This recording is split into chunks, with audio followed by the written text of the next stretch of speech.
Qurun sularının əlində çarəsiz qalanlar Salyanın Pambıq kəndinin sakinləridir. Kür çayının səviyyəsinin yüksəlməsi yeraltı suların da qalxaraq həyətlərə və evlərə dolmasına səbəb olub.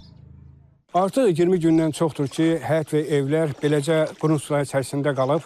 Sakinlərin sözlərinə görə su təkcə həyətyanı sahələri deyil, eyni zamanda evlərin zirzəmilərini və hətta evlərin içərisində basıb.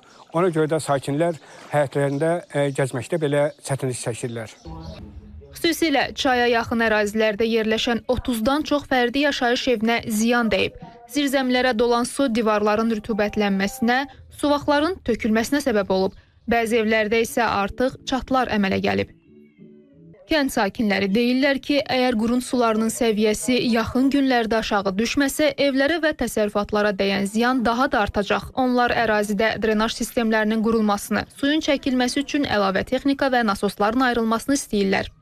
Məsələ ilə bağlı Salyan rayon İcra Hakimiyyətinə müraciət etdik. Qurumdan verilən məlumata görə yaranmış vəziyyətlə əlaqədar sözügedən ərazidə operativ tədbirlər görülüb. Xüsusi texnika və nasoslar vasitəsilə həyətlərdə toplanmış qurun suları çəkilərək təmizlənib. Kür çayında suyun səviyyəsinin tədricən aşağı düşdüyü bildirilir.